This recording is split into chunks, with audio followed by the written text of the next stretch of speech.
name's Rebecca Pontikes. I'm an employment attorney. I represent a lot of employees in conflicts with their employers. Almost everybody who comes into my office has been a workplace bullying target in some way, shape, or form. And the degree of seriousness varies, but the themes you see are disbelief, humiliation, anger, and then what I find most sad is a resignation that there's nothing they can do about it.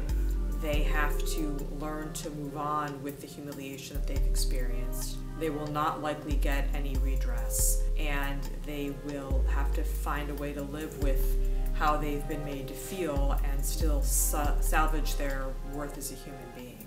And those are these stages that sometimes people go through even in a 1-hour meeting with me. A lot of the time, in fact probably about 90% of the time, it's attacks on their work product and their performance. So they focus on that because one other theme about targets is that they're not political people. They are straightforward people. They feel that they have an ownership in their job, and they think there must be some sort of due process before all of this can be taken away. And of course the truth is legally there's not. But these people are very focused on the work product, what the company does. They want the customers to be happy. They want the product that the company makes to be good. So when their performance is attacked, they focus on how can I do my performance better? How can I make things better with my performance? And of course that's not really what the bully is after. The bully is after making them feel horrible about themselves.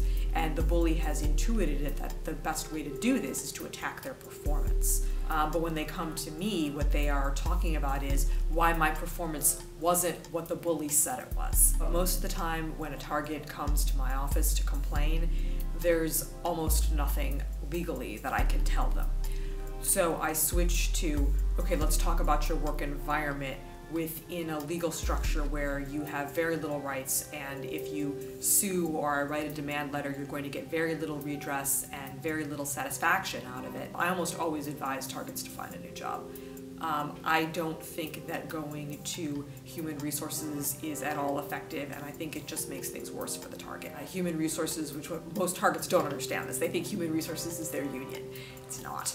So we talk about how the target can survive within the current confines of the system while she or he looks for and finds a new job. Most businesses, based on the advice that I give my targets, are losing an employee, oftentimes a long-term employee, somebody who cared about their company enough to really want to focus on either providing a good product or a good service, whatever it is that the business does. And they're losing that person, and I don't know how to quantify that, but they have to replace that person. It may be difficult to replace the level of commitment that person has shown, certainly the institutional knowledge and history that person possessed, which is an intangible that's hard to quantify, but that's going to be gone. And you know, when in this world of social media and buzz, what kind of buzz is this person going to spread about your company? It's a horrible place to work for, is what they're going to tell people. What I don't understand is why businesses so often stand behind these bullies. Because if you look over time, what you see is a human cost, and you see a cost to your business. People don't want to work for you anymore. The good ideas aren't coming to your business anymore. The good workers aren't coming to your business anymore. They're voting with their feet. So you can externalize the cost of a bully on the individual worker, but at the end of the day, what your business is going to suffer from is a very long-term effect, which is very difficult to quantify. And I think the poorer businesses assume there's zero cost to that, and there is not. The real problem is that employees have almost no rights at all unless they're in a protected class. So if you are a lesbian or gay individual, if you are a Black or Hispanic or Asian or Indian individual, if you're a Native American, if you're female, if you're pregnant. So if you fall into a box, the law is set up boxes. If you fall into one of these boxes and we can plausibly connect the bullying to your membership in one of these boxes, sure, there's a law that you can sue your employer for. However, those laws are very difficult to enforce. They're often lawsuits that last 2 or 3 years.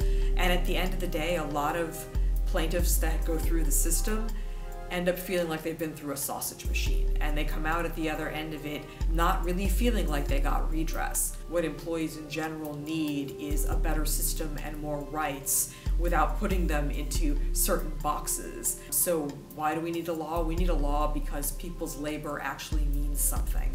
We need a law because people should not have to, after putting years of their life into a company, find out that it means nothing. People have a right to their work, and they have a right to own part of what they do for a company. The capital and the people that make the decisions aren't the only ones that have rights or that should have rights. Bullying to me is just a manifestation of giving management too much power and allowing it to corrupt them absolutely. And that's not good for our society, it's not good for consumers, it's not good for workers, it's not even good for business.